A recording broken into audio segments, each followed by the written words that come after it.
Hello అండి, welcome back to the channel. Chicken mutton biryanis మనం తింటూ ఉంటాం కదా.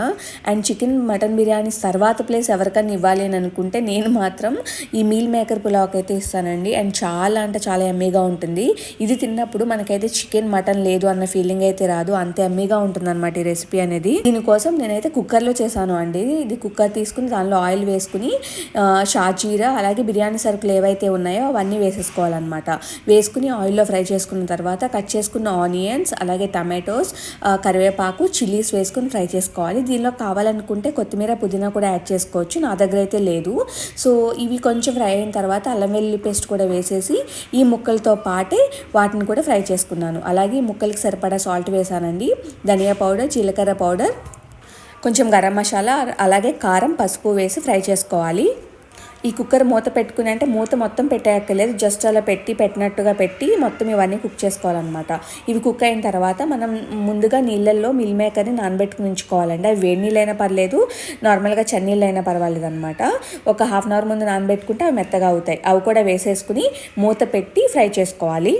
కుక్కర్ మూత పెట్టడం అంటే టైట్గా పెట్టేయక్కర్లేదండి, నార్మల్గా పైన అలా ఆనిస్తే సరిపోతుంది. సో ఈ మీల్ మేకర్ కూడా ఫ్రై అయిపోయిన తర్వాత నేను ఒక గ్లాస్ వచ్చేసి రైస్ తీసుకున్నాను. సో ఆ రైస్కి నేను 2 గ్లాసెస్ వాటర్ అయితే పోసుకుంటున్నాను. నేనైతే బాస్మతి రైస్ తీసుకున్నానండి. ముందు నానబెట్టడం అవేమీ చేయలేదు, అందుకనే 1కి 2 తీసుకున్నాను. ముందు నానబెట్టేటట్టు అయితే మనకి 1కి 1 సరిపోతుంది. కొన్ని రేర్గా అయితే 1కి 1.25 అలా సరిపోతుంది అనమాట. నేనైతే ముందు నానబెట్టలేదు కాబట్టి 1కి 2 గ్లాసులు అయితే వాటర్ తీసుకున్నాను. నాకు సాల్ట్ సరిపోలేదు అనిపించింది, సో అందుకనే కొంచెం సాల్ట్ వేసాను. సో మూత పెట్టి ఈ ఎసరంతా మరిగిపోయిన తర్వాత మనం కడిగి పక్కన పెట్టుకున్న బాస్మతి రైస్ని వేసేసుకోవాలి. వేసేసుకున్న తర్వాత కొంచెం కలుపుకుని కుక్కర్ మూతని టైట్గానే పెట్టుకోవాలండి. పెట్టుకున్న తర్వాత ఒక విజిల్ రానివ్వాలి, 1 లేదా 2 రానివ్వాలి. అవైతే సరిపోతుందండి. కొంతమందికి ఒక టైంలో కుక్కర్ విజిల్ అనేది రాదు, అప్పుడు ఏం చేయాలి అని అంటే ఒక 5 to 10 minutes ఉంచి కట్టేయడమే. సో అదైతే సరిపోతుంది. అంతేనండి, యమ్మీ and easy tasty meal maker pulao ready అయిపోయినట్టే. దీన్ని మనం రైతాతో కానీ లేదా ఏదన్నా కర్రీస్, ఆలూ కర్రీస్తో కానీ మనం సర్వ్ చేసుకుంటే చాలా యమ్మీగా ఉంటుంది.